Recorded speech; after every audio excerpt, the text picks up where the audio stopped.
In this episode of the Existential Delight podcast, I speak with James Kourtides.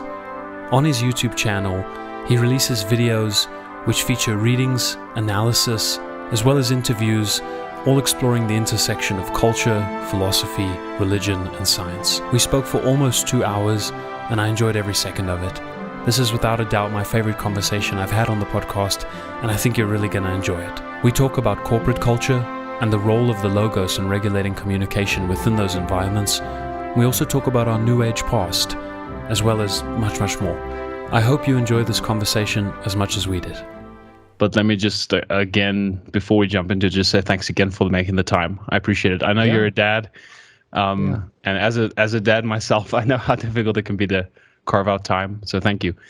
Likewise, man. Likewise, all the way from South Africa, and I'm here in Florida, so it's good to connect with you. I think there's a lot we could talk about for more than 2 hours. So let's see if we can. Let's see do what it. Comes up. Yeah, let's do it. Yeah. So you had a question about my conversation with Peugeot, and I think you said the meta pattern. Mm-hmm. Yeah. Well, I was watching some of your videos before our discussion here, and I had watched the Jonathan Peugeot interview, and it was really great. But I only got through half of it, so I watched the full thing here today, and you got him really to open up and got specific of what the meta pattern is, right? And he started talking about it, and as he was talking about it, I kind of visualized the way that you were doing the graphics in some of your other videos, like visualizing the pattern, coming into existence, right? Like you talked about, you have this duality of heaven and earth, and the interaction between heaven and earth at the quilting point, at the mediating point, is like at the top of a mountain, right? And there's an eccentric and a concentric aspect to it. There's an inside, there's an outside, there's an up, and there's a down, right? And he says, if you got that pattern, you pretty much got it. But what came to mind is that this pattern is multi-dimensional, where it's up, down, left, right, but there's also a fourth dimension to it. And I could see a video where you have complete blackness or darkness, and you have these two patterns coming and then emerging, like he was talking about it. It's probably a little bit more sophisticated to do it, but that's something that just came to me while I was listening to that, and I'm just curious what you think of that meta pattern. What did it mean to you? Is it useful? Is it insightful? What do you think? So that's such a great question, and I've been thinking about it a lot since I had the conversation with him. The real benefit of these conversations is that once the conversation ends, the conversation really only begins, and you start kind of mulling over everything that you talked about. And I've been mulling over that one for a while now, and I just think that in what ways is it useful? Well, I think it helps contextualize yourself within the larger scheme of things, but also seeing how you fit into that larger scheme. So for me, I think this is also from one of the Peugeot brothers, this idea that heaven and earth is reflected, the macrocosm is reflected in the microcosm of us as individuals. So you almost have like the mind or the psyche, which is the kind of, you could think of that almost like heaven, and then you've got the carnal body, which is the earth. And I was actually listening to something about Lord of the Rings, where it talks about, in a way, the characters of the Lord of the Rings are archetypes for elements within ourselves. So the priest, prophet, and king archetypes that you find in Christ. But then an interesting point that was made that I never thought about was, in some sense, you also have the elf, which is the kind of spiritual, heavenly side, the kind of ethereal side, and then you have the dwarf, which is the deep, crusty matter, earth element. So both of those are there. So that meta pattern, for me, kind of makes me go, okay, well, if there's a larger pattern that's operating on a higher level, the natural kind of practical, as far as it can be practical, thing that I would need to do is try and embody that meta pattern in my own individual way. And then that means, okay, looking at the patterns of my own life and how they graft onto that larger pattern. Am I, through my actions, living out heaven on earth? And that can play out in many different ways. Everything down from the way I greet my wife in the morning, to the way I treat my colleagues at work. So it's a trying to constantly unify heaven and earth, which I think actually just comes back to embodying Christ, since Christ is that ultimate union of heaven and earth. So the meta pattern is Christ, really. And the way he, when he walked among us, the way he showed us how to live, if I could think about it that way. There's I'm never going to actually exhaust any of these topics or say as much as I probably would want to, but just off the top of my head, that would be my immediate response. Yeah, I think you're right on. I think that it's something that's discernible. Like, it's not like you're making an argument and I'm agreeing with it. It's like you can see the picture and the pattern. And I think it really came through in your Job video when you talked about how I love how you talked about, or how Chesterton and you revealed how he talks about the Bible was built as a sort of artistic expression, right? And when there are pieces added later on, it doesn't diminish it. Yeah, it actually makes it richer and fuller. That made me think, is that happening now? Of course it's happening now. And what is the relationship between this pattern unfolding and YouTube discussions and what's happening currently in our current world? Job presupposed Christ in many different ways. So the pattern that we usually think of in a spatial temporal sense, or a kind of shapes, or you might see, Christ gave us the pattern, the meta pattern, when it comes to human relationships. And through those human relationships, you can build culture. And I think it's I'm always fighting in my head, what is the retort against that? And I guess the retort would be, oh, you're saying that there's one particular way that has to be applied to everyone, kind of this fascist critique that's talked about when people talk about Christianity.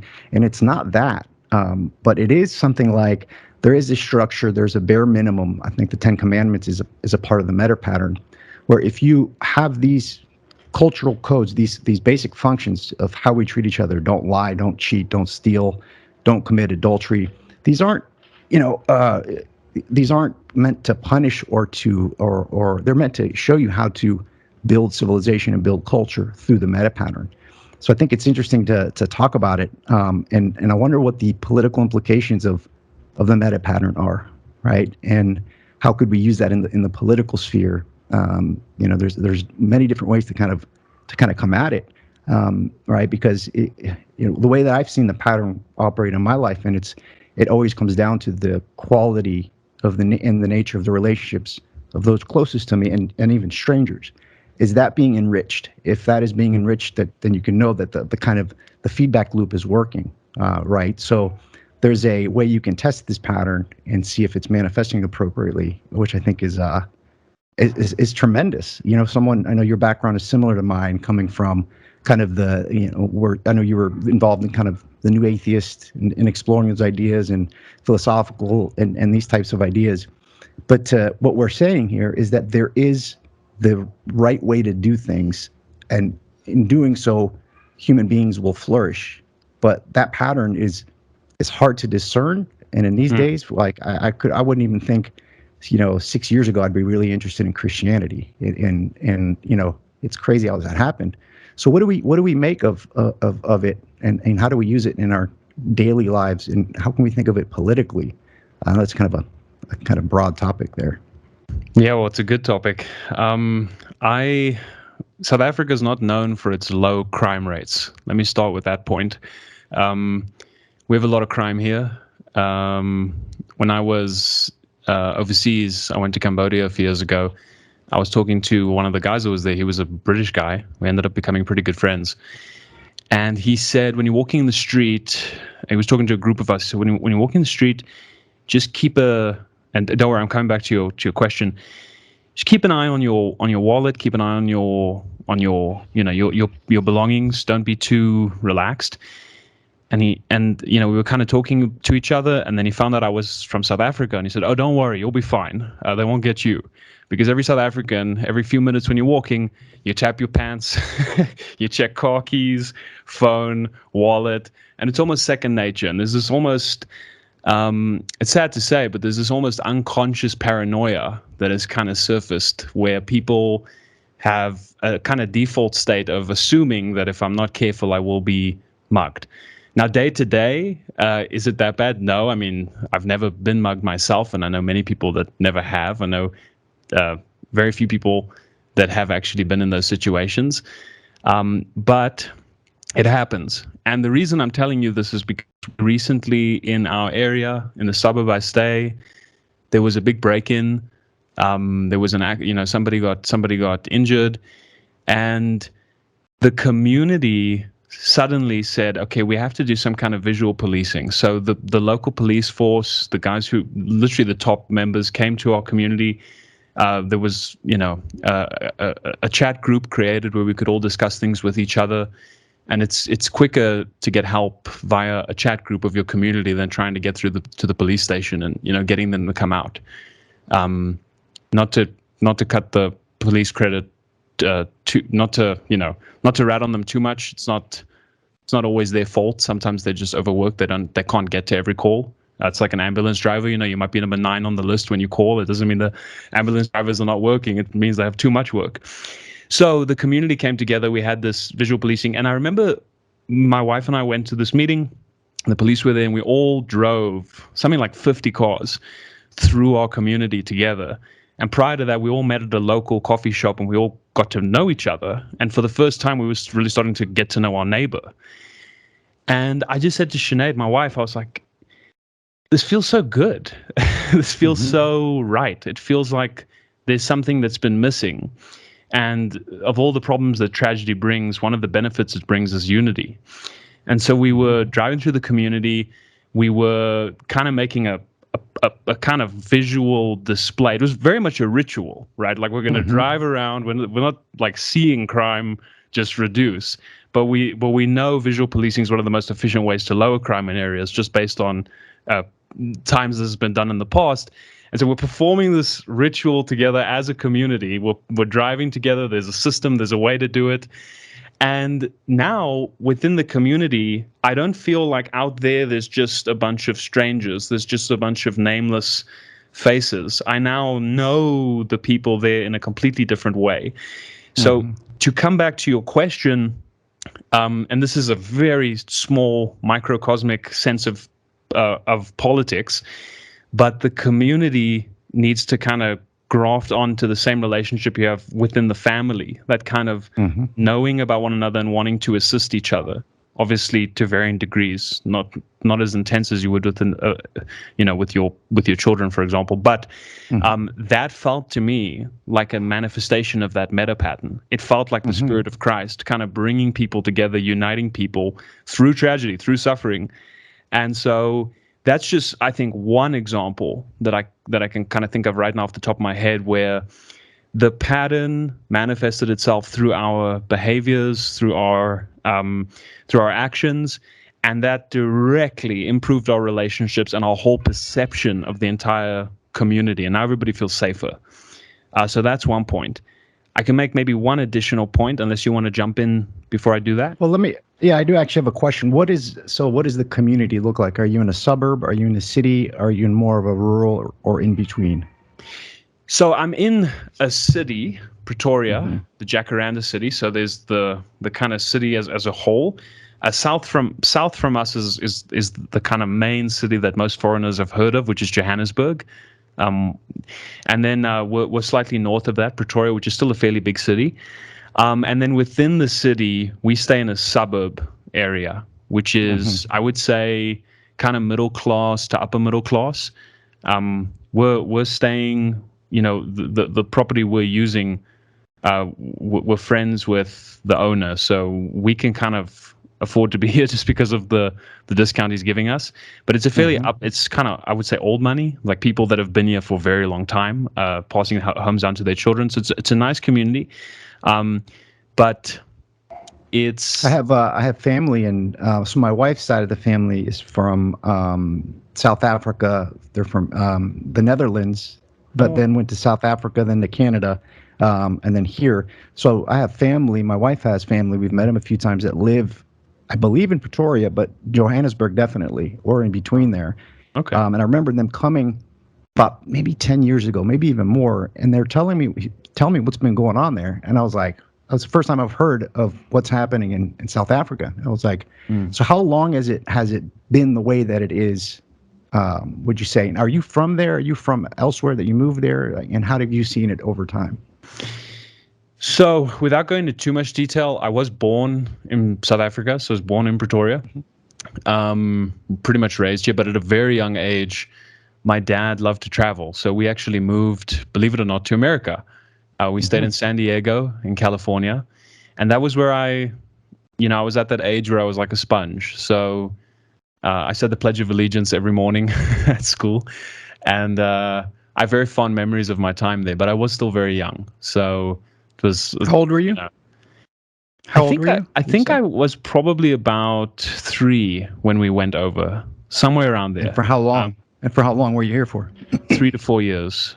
3 to 4 Three or four years, years. yeah. Okay. And then we traveled again, but we kind of visited just a few places. So I was very fortunate to go around to a lot of different places. But I was honestly too young to remember it. I mean, I see photographs and I have no real working memory of those events, although there are some places that I do have a better memory. But yeah, so my first language is actually American English, if I could put it that way, which is why sometimes my accent throws people off, especially here in SA. So if South Africans sometimes think I'm an American, but Americans don't. I don't think I sound like an American. And then I'm culturally Afrikaans. So my ancestors were French Huguenots that fled France when the Edict of Nantes was revoked and the Protestants at the time had to leave. And some of them went to different parts of the world, and some of them came to South Africa, and they went to the Cape where they started wine farms. And then a lot of them spread to the east. And there's always a little bit of mystery when it comes to that ancestry, as you get further back. But that seems to be the most likely background, just based on the surname, and if you trace it back through time. So culturally, my family were Boers. So culturally, I'm Afrikaans. I have Afrikaans traditions I try and keep. I speak Afrikaans fluently. But it's my second language because, again, the first language I learned was American English. But when I got back to South Africa, my aunts and my uncles weren't going to have me speaking like an American, so I had to learn, just learn, by talking to people. And it's funny. It's actually something I kind of rejected about myself a few years ago, my Afrikaans identity, which I think is very common. Like, you kind of rebel against the identity that you feel is kind of foisted upon you. But now it's something I love. It's something that I cherish about myself and about the country. So that's just a little bit of a background. And then to answer your question, like how have things changed? So I'm pretty young. I'm 27. So I was born in 95. So I'm in South Africa. I would be considered somebody that was born free. So I was never alive during the apartheid regime. So I never experienced that. It's only stories. It's only history books. It's only people talking about things that have happened. And many people in my generation, obviously, it's kind of, it's not something people talk about that much either. So there's a lot that's kind of been lost. Unless you deliberately go and look for the information, you won't hear it in a conversation. I wouldn't say it's completely taboo. People do talk about it, obviously, but it's not something you'd bring up casually. that whole event. Yeah. So when I was growing up, when we came back to South Africa, things have always kind of been, in terms of crime and in terms of problems within the country, they've always kind of been prevalent. I mean, I don't really remember a time, and another South African might have had a different experience, but I don't really remember a time where things were just, completely peachy. Although I don't think that's true for any country at any time, right? But I think things have definitely, in many ways, gotten worse. Unfortunately, unemployment is worse. Crime seems to be getting worse. Although at certain points, certain types of crime do go down. Of course, there are certain points where the GDP does improve. Things do get better in some ways, but sometimes it can feel like, one step forward, two steps back, if I could put it that way. Right now in the country, we're having a big problem with our electrical system. Our national power grid is the company that's responsible for that is going through a lot of trouble. Everything, without getting into too much detail, I mean, just a mix of mismanagement and corruption seems to be the order of the day and the order of the last 50,000 days or however long it's been. And as a consequence of this, I mean, I do think I think you'd rather be optimistic and wrong than pessimistic and right. So I'd rather be just optimistic and look at what's going well. And there are a lot of great things. South Africans as a people have become very hardy. We've become very resilient. I don't think people here really realize how much this is shaping our psychology. Although everybody does definitely feel it, but this kind of awareness that the government is not going to save us, that lack of reliance on government, I think, is a good thing. That realization that obviously not everybody's going to feel that crisis is the only thing that can save us, but I obviously believe that. But at least people aren't convinced, and of course there are people that are, but at least more and more people are waking up to the fact that look, there's things that a lot of us feel government should be responsible for, but there's a lot of things that we feel we could probably do better ourselves. So let's try and make it happen. And so South Africa in some ways I think is becoming one of the greenest countries, ironically, because I can't drive to work without seeing people's houses covered in solar panels. I can't drive to work without seeing billboards about completely get off the grid today, and then and pay this amount, something a big amount, something like 40,000 rand, which I'd have to convert to dollars. That amount, people are willing to pay that if it means that they're off the grid, and that's happening more and more and more. And those technologies are becoming cheaper and cheaper. So, are there problems? Yes. Should South Africans lose their optimism, their pessimism? No. Should they lose their optimism? No, never. But I think it's deeper than optimism and pessimism. I think we need to revive patriotism. Chesterton has this beautiful idea in his book Orthodoxy.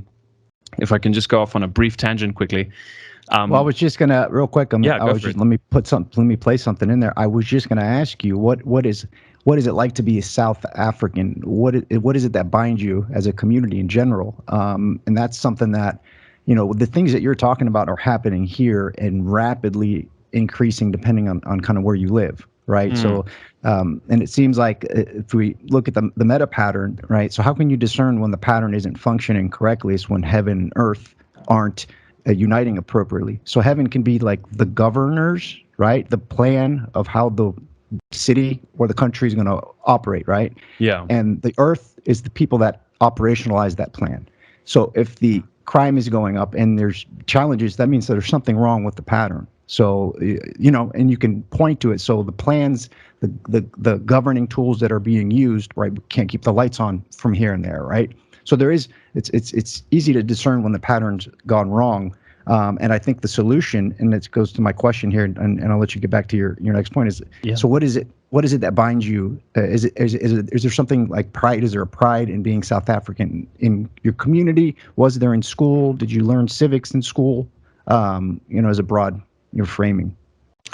Yeah, so it's gonna be. I can't speak for any other South African other than myself, obviously, but I do think that the emphasis has always been on this idea of the rainbow nation, on the fact that diversity is a strength. And I know how many people push back against that idea these days, especially probably in the online circles that you and I are engaging in. That phrase, diversity is a strength, can rile some feathers.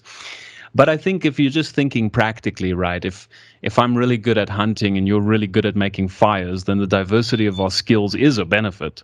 I mean, obviously. So there is a benefit to having different perceptions and having different abilities that you can bring to the table. And there is something beautiful about, in South Africa, I'll be in a classroom with people, and collectively we've got 11 official languages. So, there's all these different cultural groups and tribes and peoples from all over the world that are interacting with each other. And I think in many ways we're ahead of a lot of countries in our kind of, I don't know if I could use the phrase race relations, if that's the correct phrase to use. Now, are there issues of racism? Of course. Show me a country where there aren't, right? But I think that there's we've dealt with we're dealing with so many problems now that it's almost like we don't have the luxury to always worry about that. Like we've got bigger fish to fry, if I could put it that way. So I feel like I'm digressing. I want to come back to your question. So what is the thing that really unites us?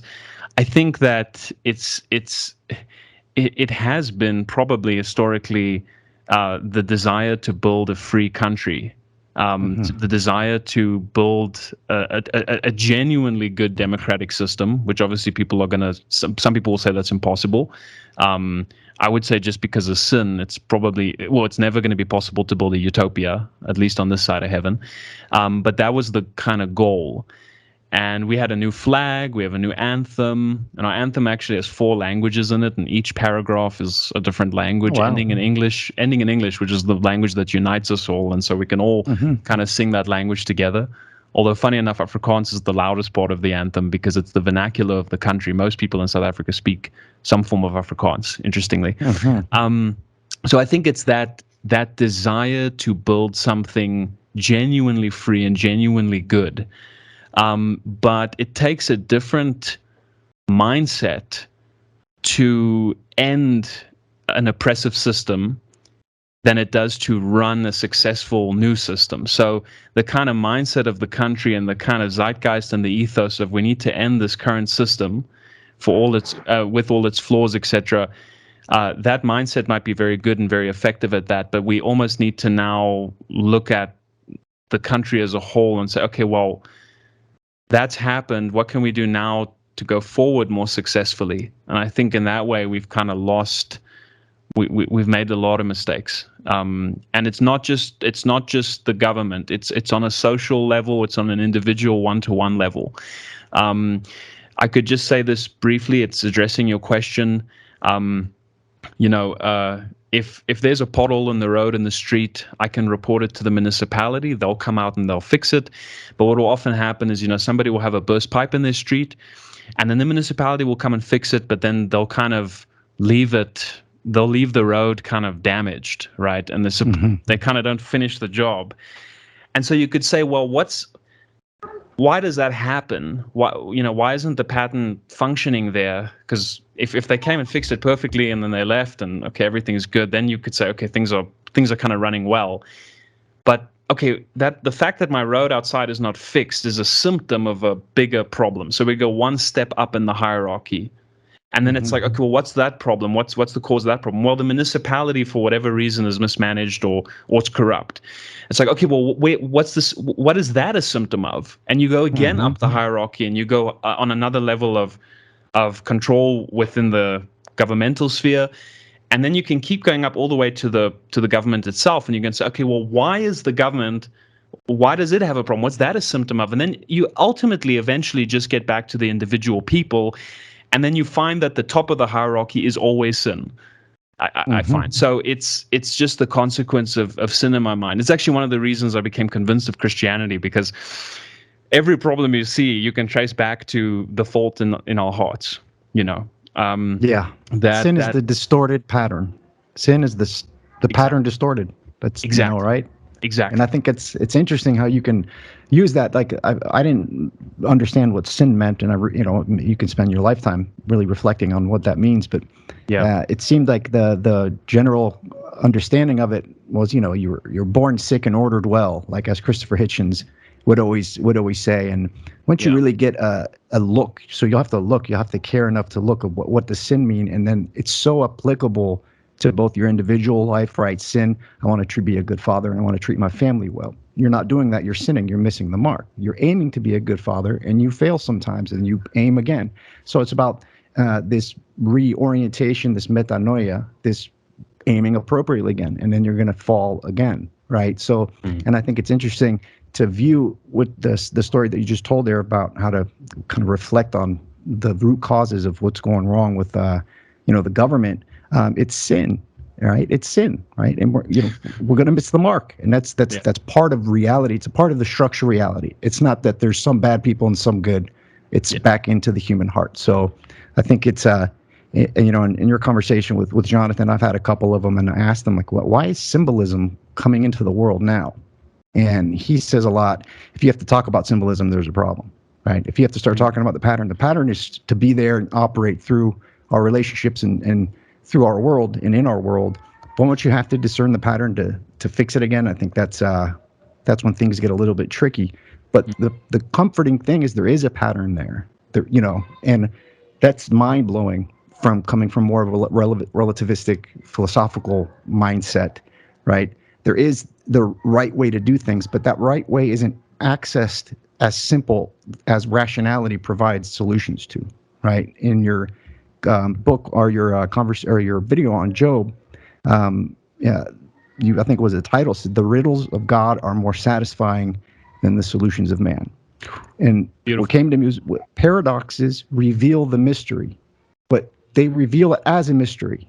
It doesn't get revealed and then you logically can make sense of it. The revelation of the mystery is still a mystery, right? But in doing so, it's something that it reveals a sort of super rationality. Right? You can call the matter pattern a sort of super rationality, and it's interesting to. We talk in these circles kind of philosophically, symbolically, psychoanalytically, but really it's applicable practically to your psyche, your relationships, and your community. I find that fascinating and something to hope for, right? And I've been thinking a lot about as things get a little wonky here and we see it, the way we feel here in the States, and obviously I'm talking for myself, but the general vibe is there are no solutions. Like voting for someone else, if you don't believe in the system of the vote or the way that the candidates and the way that these parties, like all of a sudden you become despondent and apathetic, right? And you don't really know why. And that's why we see a lot of young people, because it's like, what do you do about it?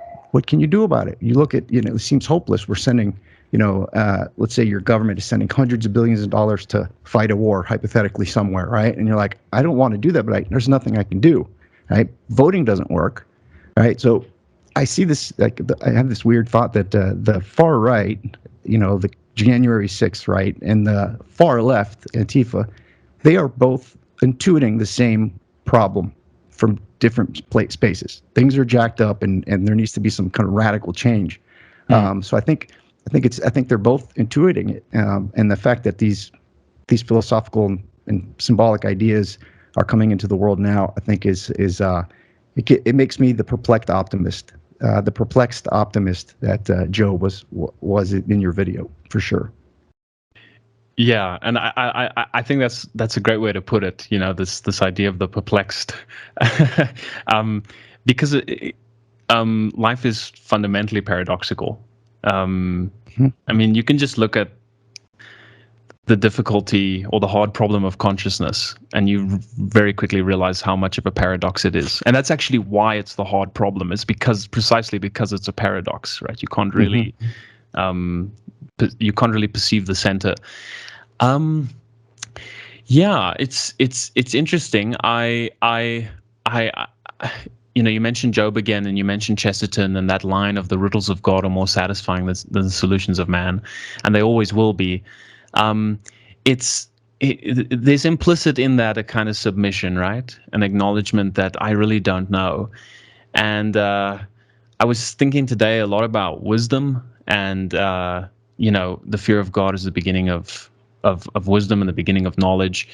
And it's like, well, yeah, it's if I know my relationship to God and really just how little I know, then I'm gonna find wisdom by just acquiescing, and it's why I think that it's a kind of, I don't know. I'm not an American, so I think I can probably sometimes misunderstand how things culturally for you guys are considered maybe politically incorrect or wrong to say, but that term that Paul uses, slave, or if you want to think about being a slave to Christ, I was thinking, well, if you think about like an indentured servant, right? I can't think of a better a better description of the relationship that I have with Christ. So there's this indebted servant. I'm completely in debt to Christ. I will always be in debt to Christ. In fact, for the rest of eternity. And it's not like I'm trying to be a good Christian to pay off my debt.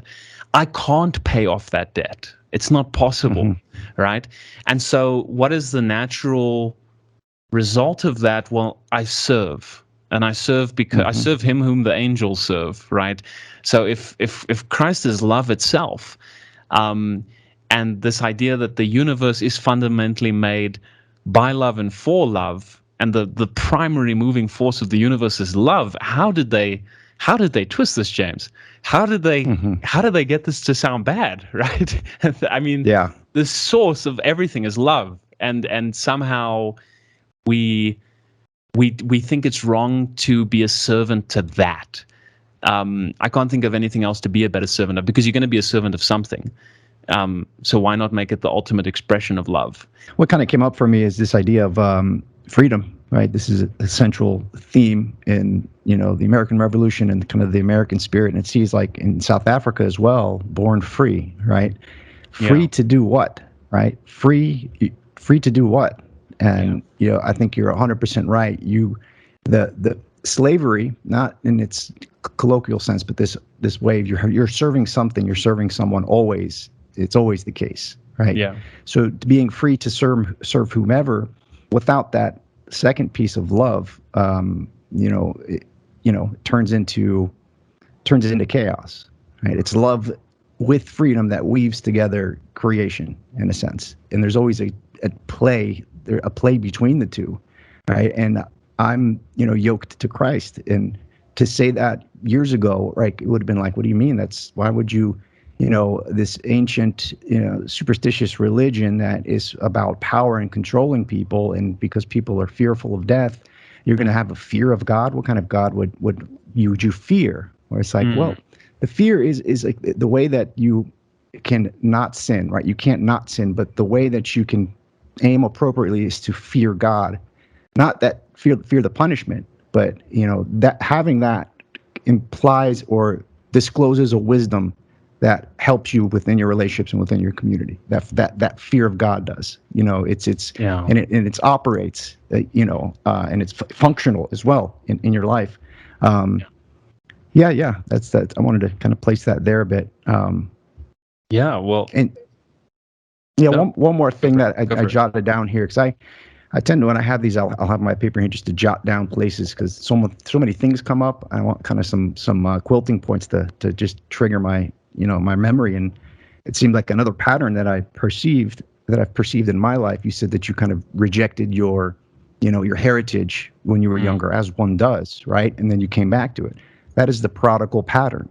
This is not a story in a book. It's a function and structure of how reality works, right? Yes. If we can grok that, then we can see it in our lives, and we can, act accordingly. Now it's not, again, the paradoxes that come up, they're a mystery, but the psyche seems to be generating this idea as you have to solve the mystery, or that is your job, is to solve the mystery, and I think you can't solve it. So usually trying to do it, you get into this alienation that we all have kind of globally. We're all alienated in a sense, or feel alienation, especially kind of in the States, right? Because it's like, what am I going to identify now? I can't identify. Now it's fascist to be proud of where you come from as a country. God has been ridiculed. Family unit isn't really, isn't really thought of like it was. So what is that binds us together? And I think that's an open question, of how to scale that, or if you have to scale that. But yeah, just some other thoughts there that popped up. Yeah, no, man, there's so much I could say. Maybe I could just talk about your point on freedom for a second. I can't remember who said it, but I love this idea that freedom doesn't mean the freedom to do what we want. It means the freedom to do what we ought, or the freedom to do what we should. So you could think of, like, if you're sitting at a dinner table and you're learning a new language, like let's just say French, and there's people at the table who have been speaking French their whole life, and they're completely free in that sense. They can just talk, they can let go, they can fully describe and encapsulate their feelings and their ideas into words. And you, due to your lack of ability, just aren't as free as them, and you're going to feel that you're going to feel like you're limited in some way. But then the more you invest in that skill and the better you get at it, the more free you're going to become to speak French freely. And in the same way, like maybe you have been so embroiled in vices for so long that you're just not free to make the good virtuous choice, or at least you're so caved in on yourself, right, which is I think Augustine's description of sin. You're caved all around you, on all sides is you're caved in on that, and it's like, okay, I'm not free. I'm stuck by my own devices, and so I'm only truly free once I have the ability to willingly choose to exercise virtue. And the only way I'm going to get there is by beginning to work through it and actually submitting and acknowledging the fact that I actually can't do it by my own power. I need a savior. So that's one point I wanted to make, just on the freedom point. The points you made were very interesting. And then there's this beautiful song by Kansas. I'm sure you know about it. "Carry On My Wayward Son." Mm-hmm. My favorite line in that song is where he says something along the lines of, I'm going to paraphrase, "Masquerading as a man with a reason, my charade is the event of the season. And if I think that I'm a wise man, then surely that means that I don't know." And again, it comes back to this idea of limited knowledge. I actually don't know what wisdom is. I acquiesce and I serve because I'm just clueless. I can't understand how, and the Bible frames, in the book of Proverbs, wisdom is very much something that is external to you. It's very much not a muscle that you exercise. It's something that you have to reach out for and ask for, and it will be given unto you, right? So there's implicit this idea that there are realities outside of you. And when we talk about maybe psychedelics a little bit later, I think both of us will have, I don't know your full background in that area, but I'm almost certain you had a shift where you went from you sort of realized, it's no longer just me. The world and reality doesn't end with my perception. And that breakthrough point of realizing that there's things outside of yourself, wisdom being a good example, is actually where you begin seeing the objective world as opposed to seeing everything as just subjective.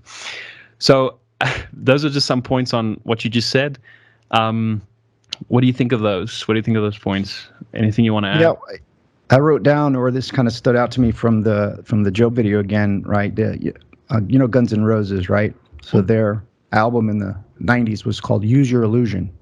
Use your illusion 1 and use your illusion 2. And in the video, the loneliness of God, and this idea of, the Eastern kind of idea of it's all an illusion anyways. And I thought that for a long time, and that was sort of comforting, because it's like, oh, whatever, it's all an illusion anyways. It's all Maya. It's all play.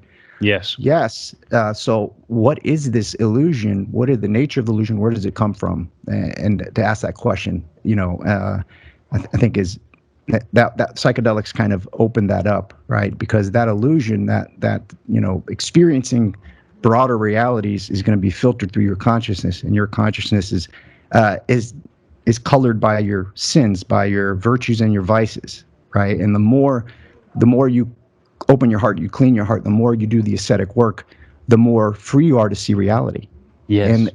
And it's very interesting to think of this within the argument, or the divide between free will and determinism, because it's a both and thing, like you said in the video.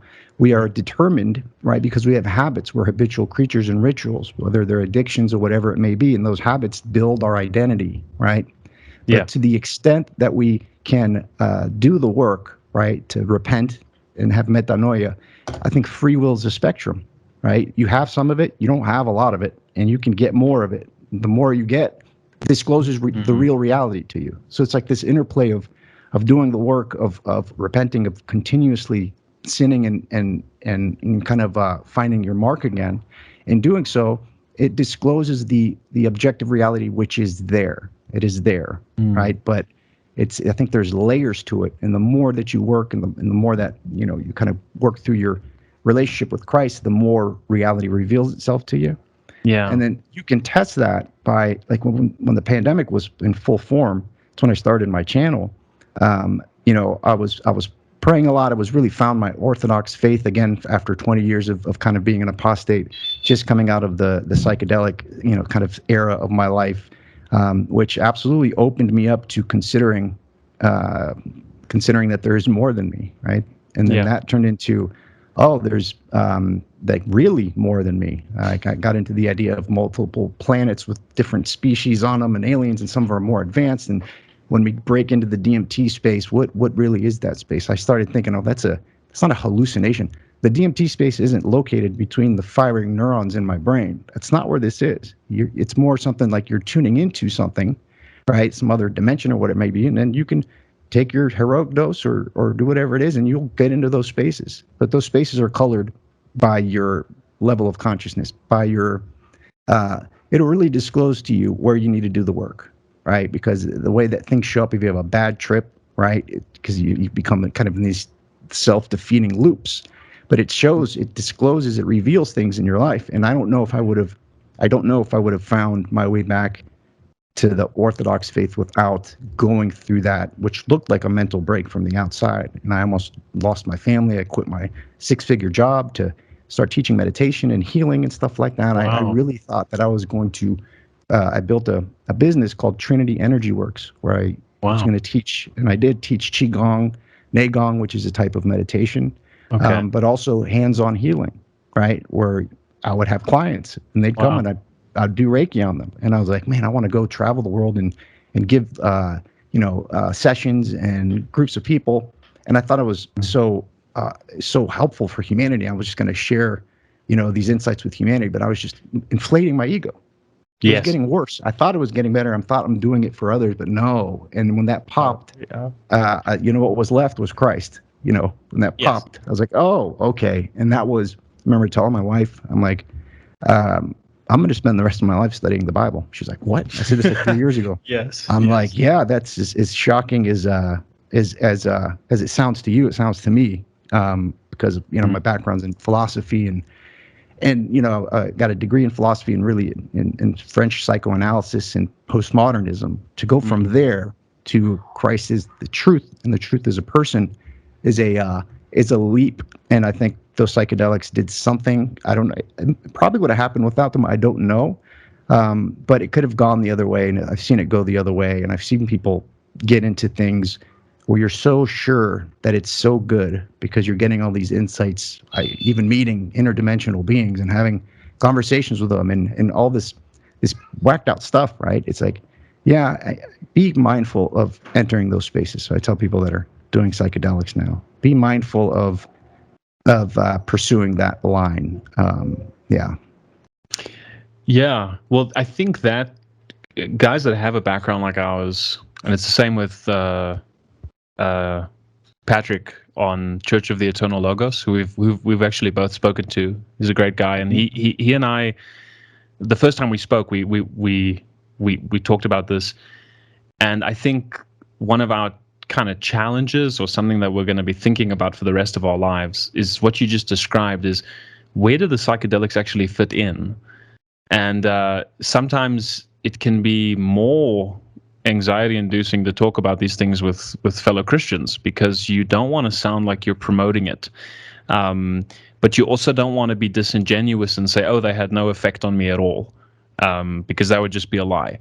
I can completely resonate with the point that you don't know if you would be where you are today if it wasn't for those experiences, and I mean that specifically, right? You don't know if you would be a Christian today, or if you would have this relationship with Christ, or even if you would fully be able to appreciate what that means because of the experiences you had, the way I've kind of, excuse me, the way I've kind of reconciled it with myself is I always say, and I've said this in a few other podcasts, but I think for every 1 or 2 guys that gets out of that, I think there's 8 or 9 guys that don't. And I have many friends who are still very much there. So I've always viewed it as God coming into that situation and pulling me out, right? Before I led myself to destruction. And I think that relates to the ego, because I also noticed within myself, I've always been very attracted to the wizard archetype. I've always loved the idea of this wise old man smoking a pipe, giving advice, and just from the outside seeming to have everything figured out and having everything together. And there was this desire within myself to kind of be that, to kind of create this impression of a sage, when I'm with people and everyone's taking something, to be sitting in a big circle and kind of be leading the conversation and telling yourself that, oh, I'm actually helping these people. I've seen things that they haven't fully articulated yet, and I can articulate it better. And I've read more, and I'm more studied. And they're coming from the outside, but I've also got this philosophical background, and I've also got all this other work, and I'm watching like 50 YouTube videos a day. So what do you know, right? And it's so egotistical. It's so prideful. And I think even Carl Jung talks about this danger of inflation, of an encounter with the self, whether you have that. If you have that with psychedelics, and of course the term self there is ambiguous. People are going to understand that in different ways. But that encounter with the self can convince you that your self is Atman, is Brahman, right? The individual consciousness is the universal consciousness, and then as a consequence, everything is mind. I think it boils down to that. And even the term mind is, you kind of dispense with it, and as a consequence, everything is me. Everything's about me. I literally become the complete center of the universe. I mean, I can't think of anything more prideful, but I don't want to lambast that view because, I'm trying to be charitable, but that was my experience with it. And I know that there's people who have a completely different experience with maybe Buddhism and that philosophy, and they'll say I'm kind of, I'm giving too much of a surface level. That was my experience. It was surface level. I never really understood that these ideas I have, these kind of philosophies that are guiding me, are completely broken. They're disjointed and they're fragmented. When you find Christianity, it's almost like you've been stepping on stepping stones your whole life, and then finally you're on solid ground for the first time. So yeah, I just wanted to add that, man. I can completely relate to what you said about, would I be where I am today if it wasn't for that experience? Yeah, it seems like so mind is heaven, right? So all is mind. You realize you're in heaven, and then at the same time you realize that you are God, not. You are God. I am God, and that would be lame if God was just your little enclosed thing. But that is the pattern of the fall. It's the pattern of the fall. You realize you're in heaven in this kingdom, and then you realize you're God, right? And you're like, oh, and that's so inflating, right? Yeah. So, and then, and when to fall, like when the bubble bursts, right? You're fallen, right? So Christ is there with his hand out, right? And that's like hitting rock bottom of an addict. When they hit rock bottom, that's they've realized that they're fallen, right? And in doing so, you have to, and that's where the change happens, right? It's like Terrence McKenna would say, you got to kill your ego isn't your amigo. You got to kill your ego. You don't kill your ego, you transfigure your ego. Christ has transfigured you. That means that you are in relationship with God, but you are not God. But you are, loved like a parent-child relationship. How much do you love your kids? That's a fractal, slower slice of the love God has for us. Yeah. And in doing so, then you have to look at all of the prohibitions of how to live your life. And if you start coming to that realization that God is love. I have a relationship with him. And you're like, oh, I have all this sin in my life, right? And that is where you realize that you're fallen, right? That you're not the God, and then from there, that's where the Christian journey really started for me, of kind of getting up from being fallen best as I can and continuously falling. But a question that I asked David Patrick Henry was, because he was really, obviously heavily into the psychedelic. He had that YouTube channel. Yeah. Where, I watched it a few times before, he had the Church of the Eternal Logos. And I asked him this question, and I'll ask you as well. How do you know that this isn't another ideology that you're trapped in and so sure of, like you were before? And this is a question I ask myself. Like, how do you know that you're not just in another ideology, and then 5 years from now, you're going to be looking back and be like, oh, I can't believe I thought X, Y, and Z. Now this is the thing. And all of a sudden you're trapped in this thing again, not seeing it as an ideology. How do we know that? Symbolism, for instance, and I asked Jonathan Peugeot this question. How do you know it's not just another ideology? And I don't know if there's an answer for that, but I wonder what you think. It's a really, really good question. In some ways, it's almost like, how do I know that my capacity to reason and my capacity to understand the world around me is accurate?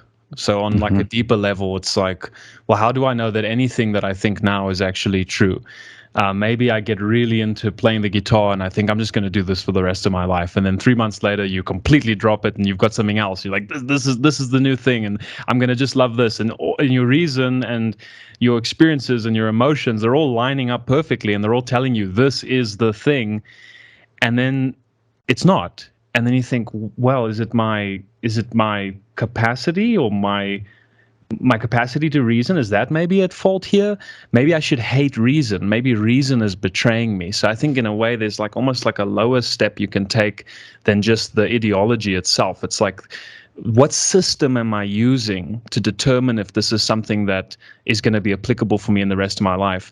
And I think in terms of Christianity, I think it all comes down to the fruits, really. And I know that word fruit can sometimes seem frivolous, like, oh, it's just benefits, but that's not really what I mean. I think it's fruits in even your relationship to how you reason with things. So it's not like, Christianity is not, to me, another brick in the wall of my life. It's kind of like, oh, hold on, the wall of my life is built on something, and it's the realization of the foundation upon which everything else is built. Christianity doesn't, in other words, I could say that it's not that I don't have to think anymore. Oh, I just accept dogmas and I don't think. It's no. It's now have scaffolding and I have structure in which to think that helps me understand the experiences I'm going through and helps me make sense of everything else. And I never get it right, but it's C.S. Lewis says it perfectly. It's like, I believe in Christianity as I believe in the sun, not just because I see it, but because by it I see everything else. And it's just like that. Every other ideology or every other habit, or every other worldview I had at some point is all reconciled within Christianity. All the elements of truth I found within Buddhism, all the elements of truth I found within Hinduism, I can see those as inklings, or kind of, I almost imagine God writing the Bible and all this ink is splattering around on all these other pages, and these little blotches of truth are hitting all these other areas, and people are reading those, but really the core ink is in the center, right? So I had fragments on the edges, and now I finally found the center point. So none of the other viewpoints I had ever reconciled everything, but Christianity does. That would be my answer.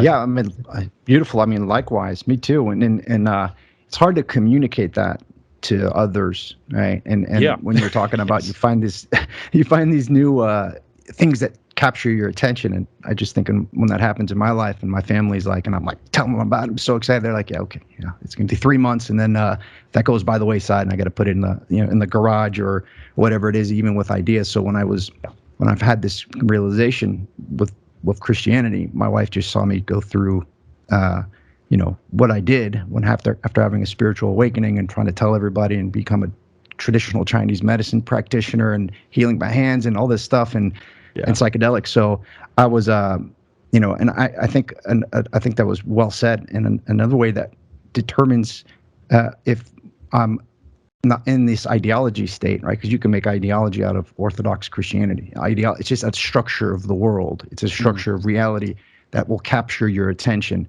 and you can make anything an ideology. But I think, again, you have to go back to the nature of the relationships between you and those closest to you, and how are those doing? I think those are the fruits, right? Yeah. Fruit is trees, plants, they fruit. That's what they do, right? That's how they incorporate heaven and earth. And that's how you can tell if they're incorporating heaven and earth appropriately, is by the quality of the fruits, right? Yes. Our fruits are ideas and our relationships. So you can determine the quality. If your practice is accurate, to the extent that your practice is accurate, you can look at the feedback from the actual fruits in your life. And something that really was reflected on this is through the pandemic, when I was making decisions for me and my family. You can look back to say, you can look to see if the algorithm's working appropriately, your heart mind, the spiritual algorithm. And I think it gives you ability to thinking, as we think rationally, logically, is a lower slice of a supra-rationality. In the Orthodox, call it the nous, and it's very similar to a Taoist conception of this heart mind. I think it's the Ming in Taoism. Okay. So it's this relationship between the heart and the mind that allows you to perceive and kind of accurately reflect on reality. And it's covered over. Like in Buddhism, they say you need to polish the mirror, right?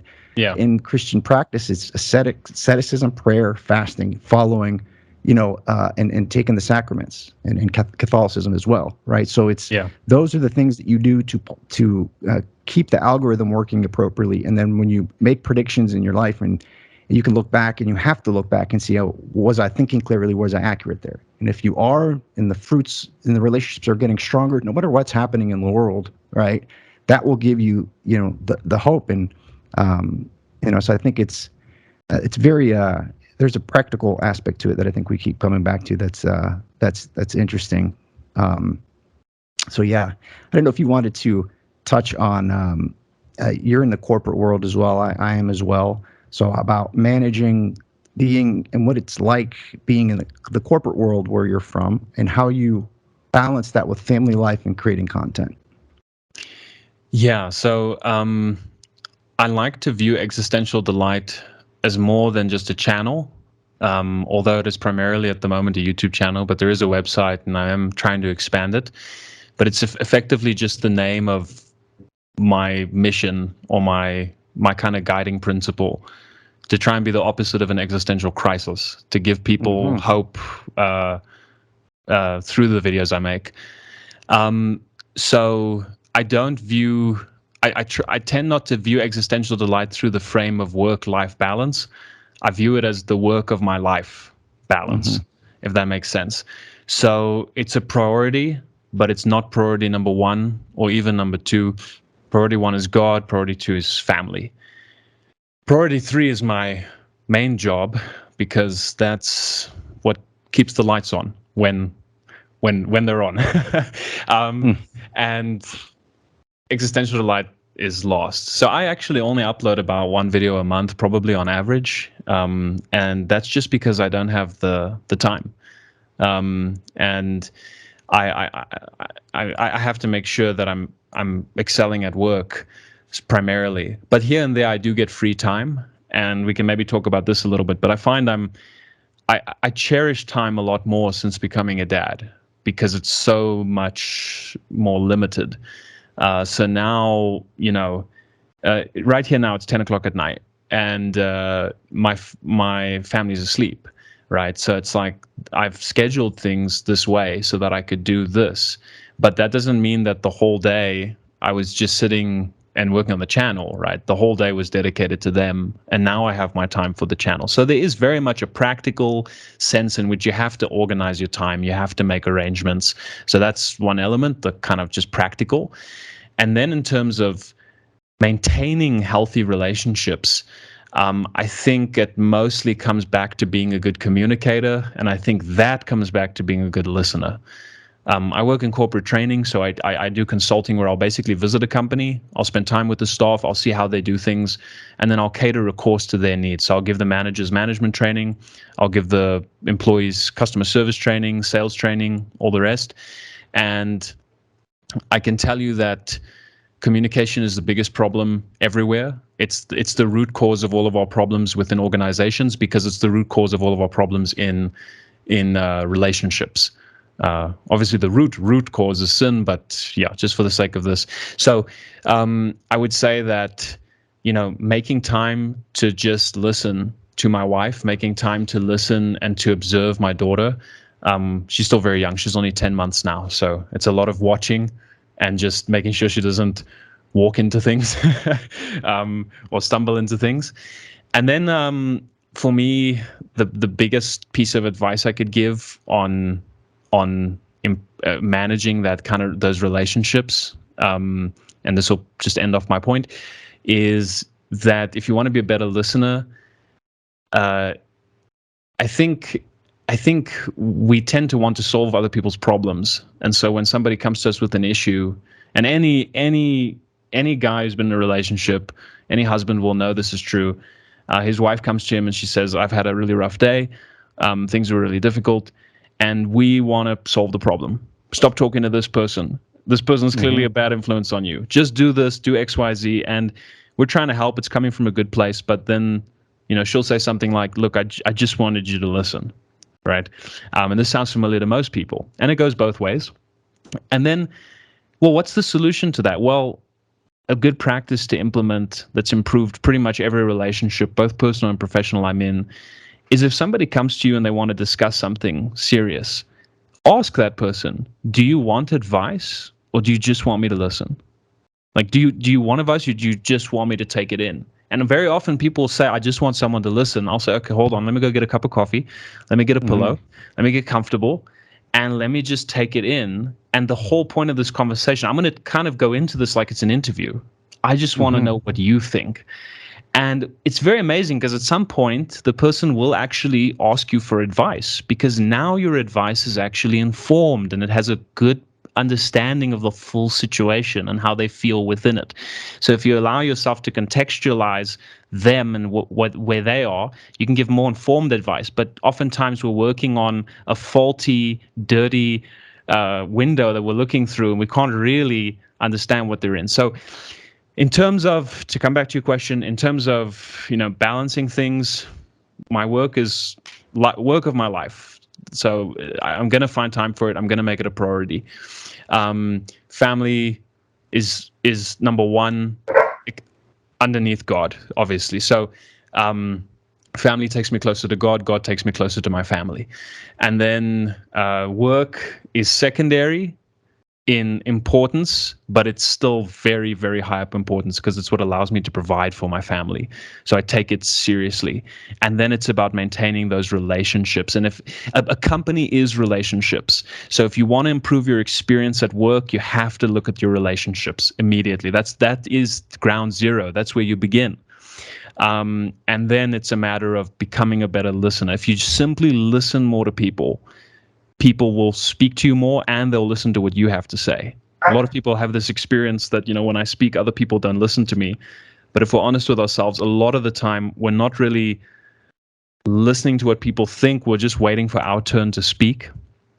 And I think that's a common problem. And I think it has to do with cell phones, because on a phone, it's just me.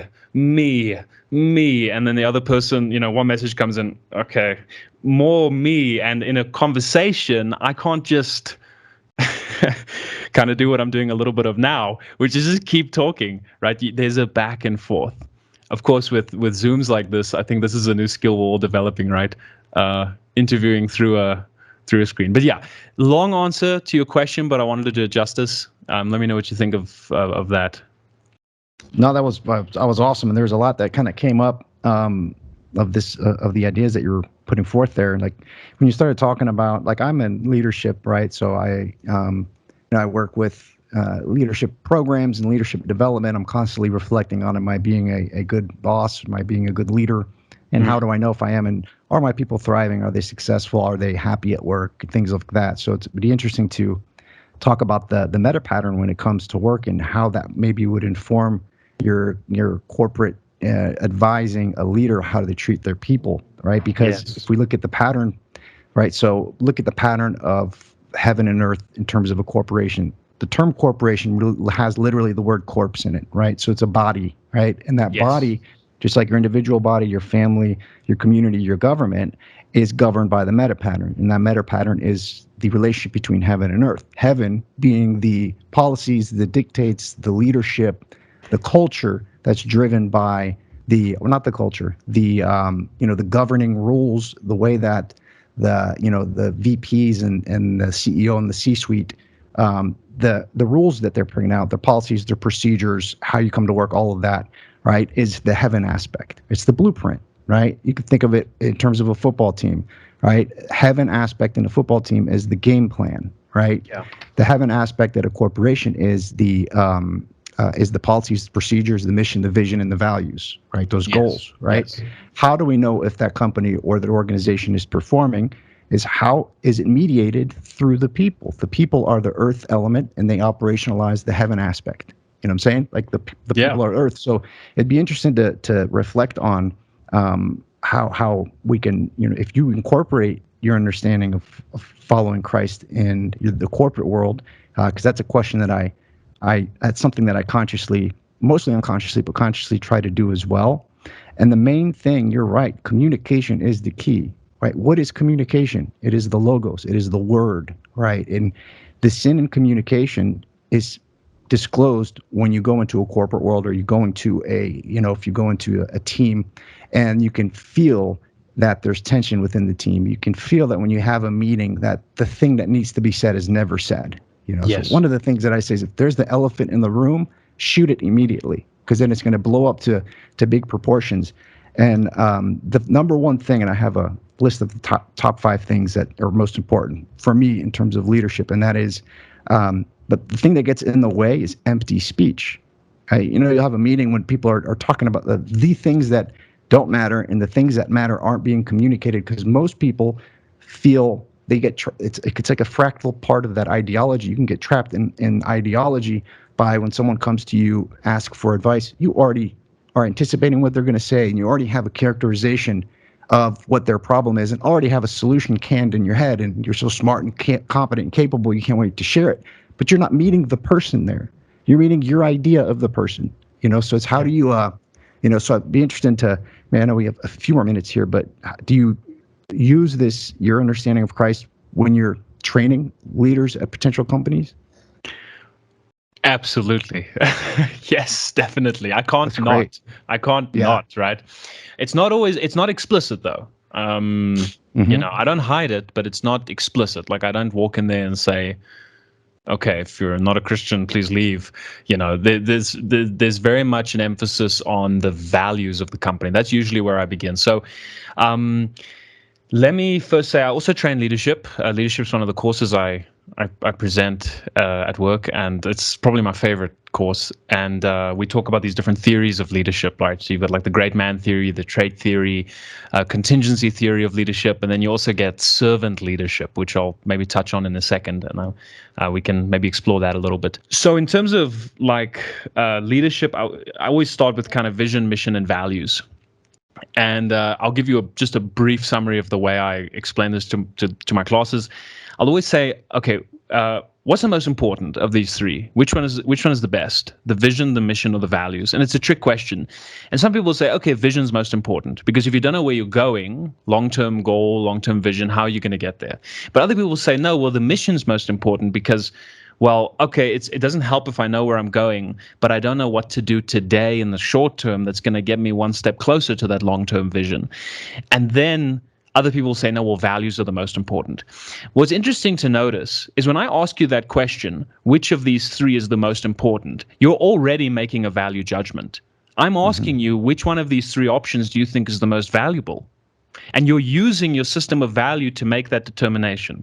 So the values are fundamental. It's this idea. It's not another brick in the wall. It's the foundation upon which the wall is built. So which value do we have to have? Well, not to sound incredibly Christian, but to do so at the same time, we need honesty. I cannot operate in a working environment if I ask you to do something for me and you say it's done and you're lying. We just can't operate that way. Things will collapse. It might not happen immediately, but they completely will. And it doesn't end there, because the sin kind of starts manifesting itself in different ways. So once the honesty is gone, the next thing that goes is the trust, because I can't build trust with somebody that I don't believe. And you can't build trust with somebody if you're keeping secrets. That means you already don't trust that person. And then you have an inverse of communication. You have a sort of shadow side of communication that props its head up, which is gossip, which is negative communication that starts to emerge. And it's a consequence of that lack of trust, which is a consequence of that lack of honesty. So I tell clients, I actually tell them, I'm not talking morality here, really. I mean, I'm being as practical as potatoes. You simply cannot work with people if you don't know if they're telling you the truth. And pretty much unanimously, I've never had somebody disagree with that. Everybody says, well, yeah, obviously. And so it's obvious to people in a sense that that's what we need, right? So if you want to be a good leader, you have to be honest with people. That's what's going to build trust, and that's what's going to reduce gossip in your team. Now, gossip is always going to be there, unfortunately. It doesn't mean you're a bad manager. It just means you're managing people, right? But there's a certain level of gossip that where things become intolerable. And it's like you said, there's that tension in the room that you can feel, and it's probably manifested itself in gossip already, the core issue that's at the center. So values are really the core, I would say, of leadership. And then, of course, to realize that you have to be the employee that you want your employees to be. You have to embody, again, we get to that idea of the body. You have to embody heaven on earth within your team in that little microcosm. And what's interesting is you mentioned corporations is like the corpse and the body. Well, look at the word organization. Every company is essentially an organization because it's organized around a central principle. But the word organization comes from the word organon, which I'm not sure if it's Greek or Latin, but it means organ. And look at it. Look at your own body, right? The various organs are doing various, very different things, but they all work in unison and they create a healthy body. And it's the same with the company. If the various elements are all geared toward that central vision and that central goal, and the various organs are playing their role, kidneys are doing what they do, the liver's doing what it does, HR is doing what it does, finance does what it does, then the organization, the body, the corporate is healthy. And that begins with where the real organs are, which is our individual relationships and the way we treat each other. So yeah, just to summarize, values are the foundation. Honesty builds trust, reduces gossip. Be the employee you want your staff to be. And what you see in your team is what your team sees in you. And that is responsibility. That's why the manager gets paid more.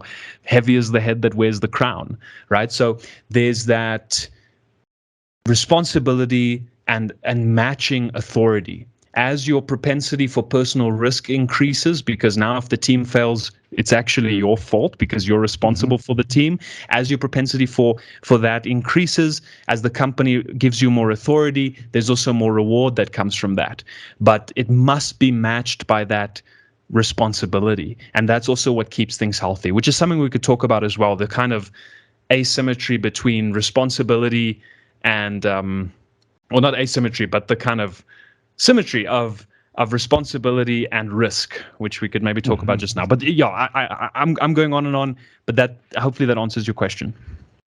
Yeah, no, very much. That was wonderful, and it brought up a lot of things, and I see it reflected in these ideas I wrestle with all the time, being in a leadership role. And the number one thing that's important for me and my company is servant leadership, and we talk about it all the time. And we just had new mission, vision, and values that were laid out, and the number one value is tell the truth.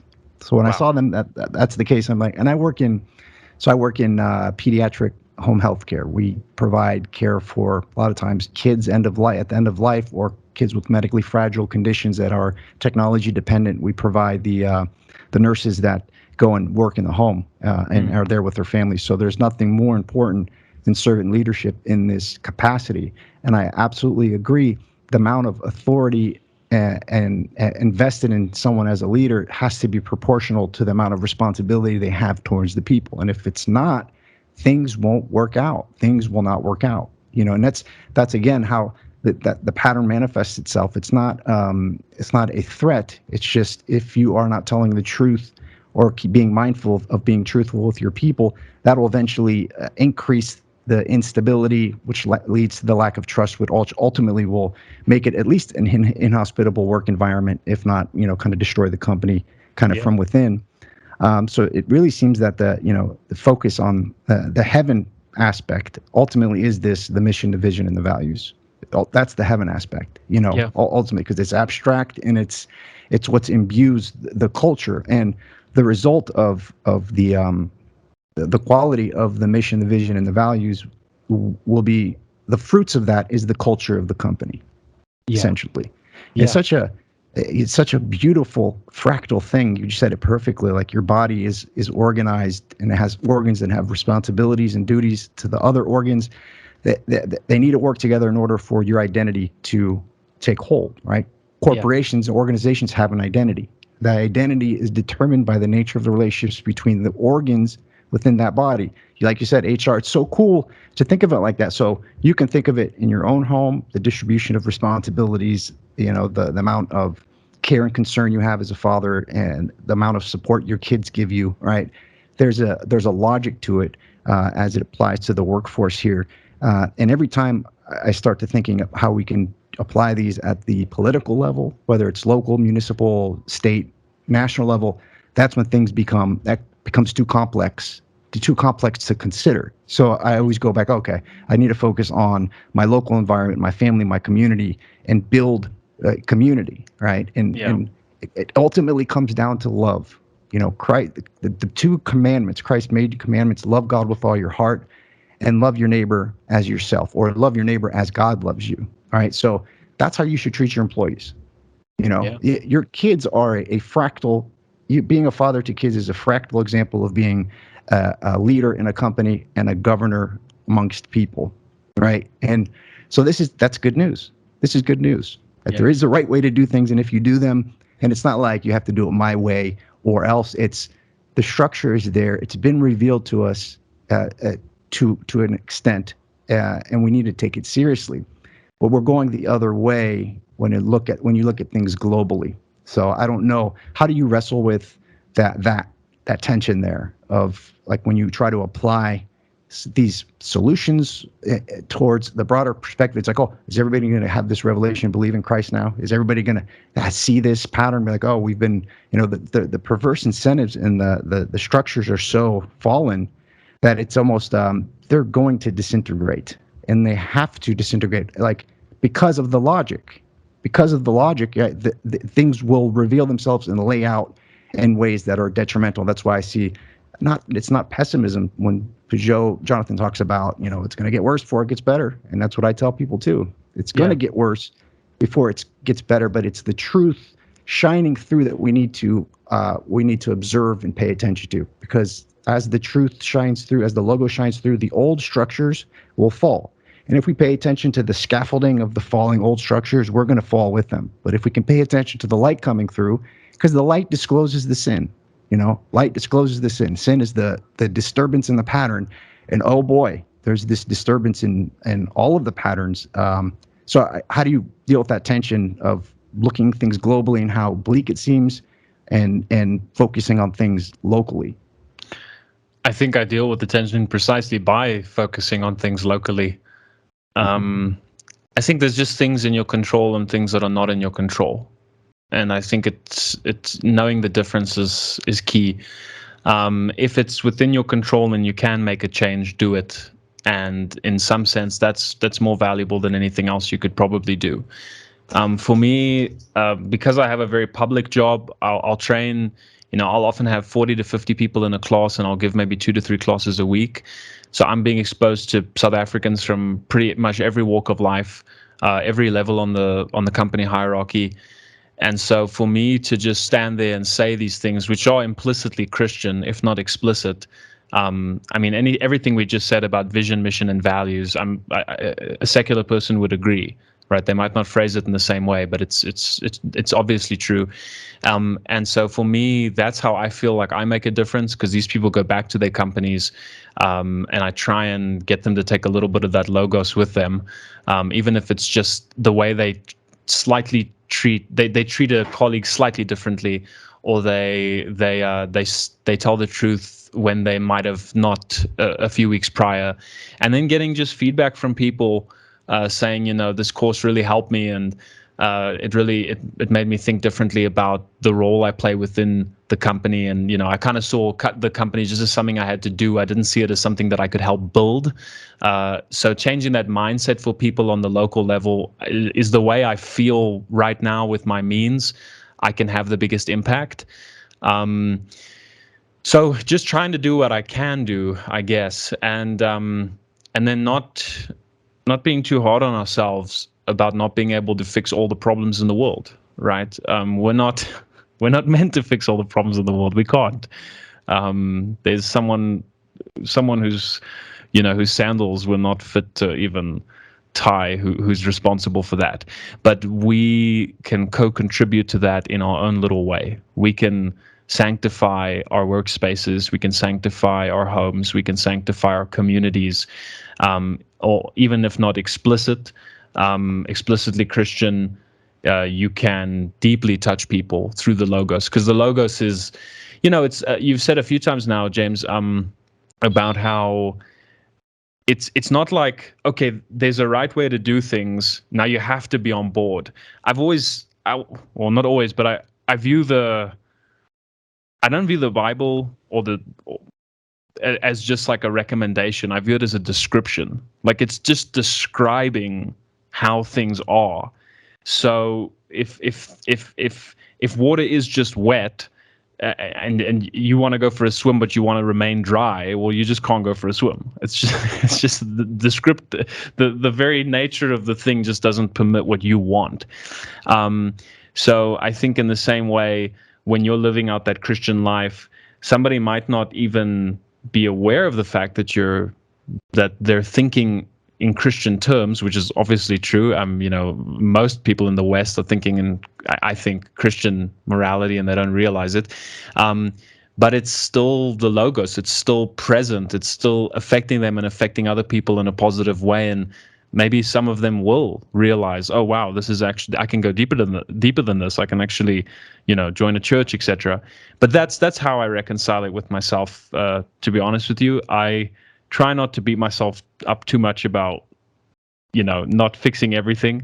I just think there's an element of knowing your place and knowing your limitations and allowing God to be God and asking him to help you do what you can in your little way. Because to us, it might seem like our contributions to people are very small, but we have no idea how the things we say, the way we help people, the charity we show, we have no idea where that ends. We only get to see the beginning of that. We never get to see the end, and I don't think we will until we die. Yeah. Well said. Thank you for sharing that. What kind of is coming to me now is this idea: Christ did not come and minister to the Pharisees, which you would think, right? He would come and, he came and found fishermen, right? And started helping them. So it is a local thing to do, right? I do believe that we are here to follow Christ, right? Not that we are, we are the Savior, but we are a fractal part of his body. So what did he do? He came in and ministered to the fishermen and kind of following that pattern.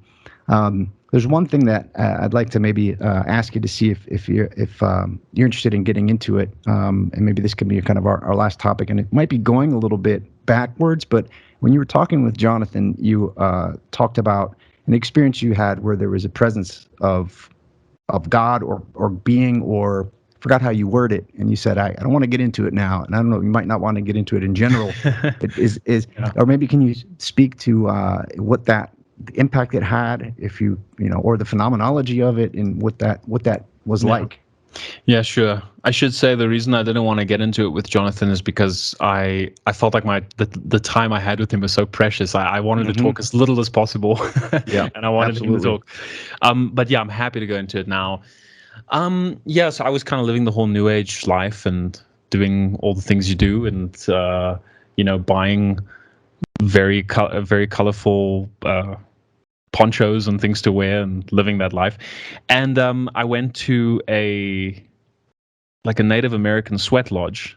Now, just remember, I live in South Africa, right? So, Americans talk about cultural appropriation. This is just the most wild thing I'd ever done, I'd ever been to, and it was really just. It wasn't fundamentally psychedelic. I mean, it was just really like getting into this really, really hot little hut, and then just breathing in steam and going outside, and essentially a kind of sauna in the woods, which sounds terrifying now that I say it out loud.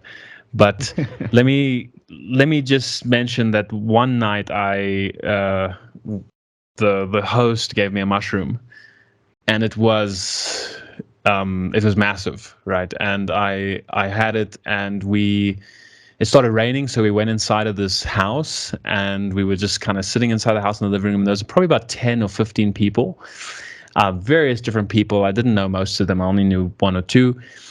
And I'm sitting there, and the mushroom starts to kick in, and I'm pretty certain it was more than 5 grams, right? So it was huge, James. I don't know if it probably wasn't the wisest thing to have it.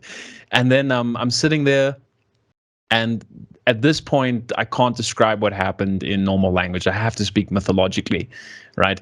It felt as if I'd been standing my entire life, and for the first time I was sitting down. And it looked as if in front of me, not that I was having a hallucination, but that I was realizing that reality was a hallucination. And the difference between those two is so key. It's not like, oh, I'm hallucinating something. Actually, I'm now realizing that everything is an illusion. This was the experience, the phenomenology of it.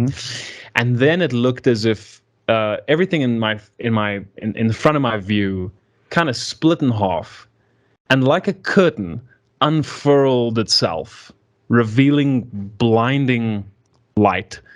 And what I can only describe is like heaven, angels, and then this overwhelming sense of, and this was a turning point for me, an overwhelming sense of, oh, it's not all about me. Whatever that is, that's not me. That's not my mind. That's greater than my mind. And it was an intuitive understanding, right? It's not like I reasoned this. I just trusted it as true, in the same way that you trust that when you breathe, your next breath is going to be oxygen there. It just seemed patently obvious. Now, did that experience make me a Christian? No, absolutely not. But it was a pebble in my shoe, a big pebble, a huge pebble, which suddenly made me think, okay, hold on. I have to rethink my worldview, because I've always been somebody that tends to think systematically, and I can't just believe something without knowing how it fits into the bigger scheme. And so I needed to now go back and think about this. How do I make sense of this? And then I would go to my kind of regulars, McKenna and Watts, and actually read this book over here, which I grabbed for our conversation, True Hallucinations by McKenna. And then I read The Archaic Revival, and then I read Alan Watts's autobiography, which is funny enough. It's this one over here, In My Own Way, which is funny enough, the book that made me lose my enchantment with Alan Watts. You'd think that a guy's own autobiography would make you love him more, but it actually made me realize, oh, this is not the life I really want. You saw the fruits. He was an alcoholic late, and you saw the fruits in his autobiography. So yeah, and it's him writing. So there's a chapter at the end of the chapter. I can't remember which one it is, but at the end of the chapter he says, "I had a home, I had a wife, I had children, and I wanted none of it." And I remember reading that and going, "Well, I can't agree with that. Like, that just seems." Was he regretting it? Was he commenting on regretting that, or saying that he was, I just went a different path, and what was his kind of thought on that? I'd be lying if I gave you like a definitive answer, because I don't remember exactly the framing. But my sense in talking about it was that it was the reason that it upset me was it was kind of like he effectively abandoned all of that to go and live this life where he was, touring and meeting all these people and kind of just being great in his own domain, but sacrificing all the things that I think are the things you want to sacrifice everything else for. And I just had this sudden sense of, I don't want to model myself after this guy. And so coming back into that experience, after that experience, coming back to McKenna and McKenna actually for the McKenna, which I still really, really love McKenna. Like even now, I think he was brilliant. I mean, he was incredible, right? I mean, Me too. I Yeah. wish he was around today. We could just hear his thoughts on things and the conversations we're having today. It would have been amazing. Can you imagine if he had a podcast? Oh my That would God. be Yeah. incredible. I mean, as in terms of just oratory skills, speaking, amazing. Anyway, Beautiful. Beautiful. Yeah, I agree. I agree. And I when I read his stuff, I always read it in his voice. He's got a really particular voice, and the way that yes, the self dribbling machine elves, and he's just a unique yes, perspective. And I agree with you on that. And again, this speaks to the pattern of not effacing prior interests, but putting them in their proper place and appreciating them for what they are. And I think that's important. I don't know if you've watched the last video I made. So I have this book, DMT Dialogues, Encounters with the Spirit Molecule, and it's got Rupert Sheldrake in there, and there's an article by Rick Strassman in the end, and it's entitled, what is it called? I don't remember, but the way I reflected on is the phenomenology, like the what do we do about the DMT space when it comes to the Hebrew Bible? So that's what that dive was. And I think there's so much there because when we look at the phenomenology of the psychedelic space, it's always couched in terms of Eastern, Buddhist mysticism. But what can the psychedelic world, how can we explore the psychedelic world in terms of the insights in the Bible, right?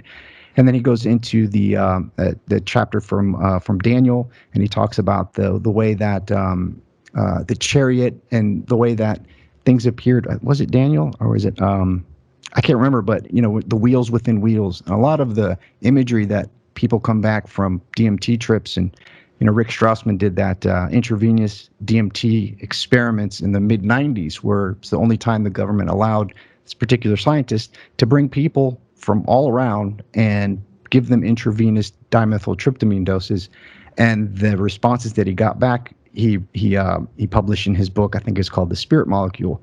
But he was talking about how do we understand that, there's a lot of visual, multidimensional experiences of color and a lot of times beings and other things that we experience visually.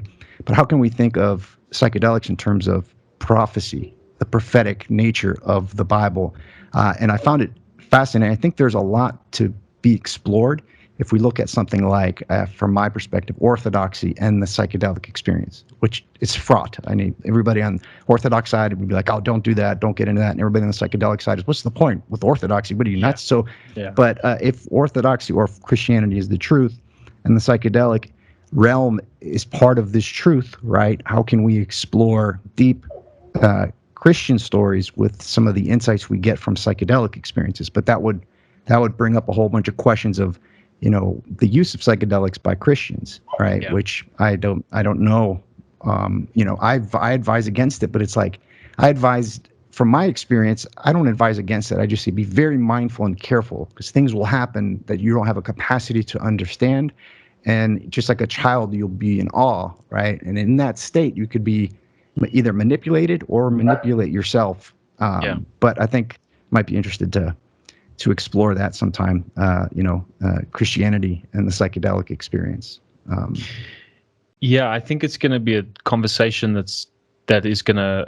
I think it's still growing, and I think it's going to hit a tipping point where it's going to be very much a new avenue of common discussion. Although it might already be there, because there's a surprising amount of converts that come from the New Age world. Guys, or reverts, I should say. So guys like us who are having these conversations, and we're trying to kind of figure it out. And in a funny way, it's a very exclusionary discussion because I hate to say it, but if you haven't done it, it's difficult to understand. I mean, it will sound like total gibberish, a lot of the things we're saying, to somebody who hasn't done it, but somebody who has knows exactly what we're talking about. And so in that way, the conversation is sort of self-limiting. It kind of excludes just by the nature of the conversation. But I think as time goes on, it's going to be talked about more as psychedelics become, for better or for worse, probably for worse, as they become more and more regularly embraced in kind of day-to-day life. And I was thinking now as you spoke, it's like, well, is that are psychedelics 100% not part of God's creation? Well, no, of course not. They've got to be at least 1%, at least some part of them as a phenomenon has to be incorporated into the world in some way. Is it in itself completely evil? It's an interesting question, and I don't know. I don't think so. I think that people can derive benefit from it, just like people can derive benefit from tobacco. Otherwise it wouldn't be so popular. I'm with you, right? I don't know. I don't think it's inherently evil. And to bring in a trope from McKenna, or I think it was from Leary, or because Ram Dass actually said, once you get the message, put down the phone. Once you get the message, put down the phone, right? Psychedelics are a tool or a technology in themselves, right? I kind of think of them from a Christian sense, and you can actually experience a cherubim with the sword, right? Saying, access to heaven is limited for you human beings, right? And I think people taking psychedelics looking to get spiritual experiences and having, bad trips or even good trips, like getting smacked down by the cherubim, whoosh, you haven't purified yourself ultimately to get the knowledge they're seeking. So go back and do the work in a sense. So I think it's I think the ideas and the kind of perspective of psychedelics as they emerge here in this new way will shift. I think they are useful tools. I mean, look what they do for trauma trauma experiencers, soldiers that come back for more, heroin addicts that have tried everything. They take ibogaine, and but also it's a double-edged sword. So that's why I don't tell people not to do it, but just it's your soul. Psychedelic means soul generating, psychedelic, right? So you are dabbling in the spiritual realm, right? And the spiritual realm isn't evil in itself, right? But it's going to contain, if it's a fractal slice of what we have in our world, it's going to contain good and evil, right? Until you get, I don't know, that gets above my pay grade to go any further on that topic. So, but yeah, man, I think we can do another conversation on so many different ways we could have gone and could go, but I think this was great, man. I appreciate your time. Likewise. And I appreciate my kids who, at the beginning they were damming the door down, but I think my wife took them upstairs. So I appreciate the time. Yeah. Yeah, no, likewise, James. I really enjoyed the conversation, and we should absolutely speak again. We can go into much more topics. I feel like we just scratched the surface. I've got a whole list here on my right of things I was going to ask you, but I never even got to it because the conversation was so nice.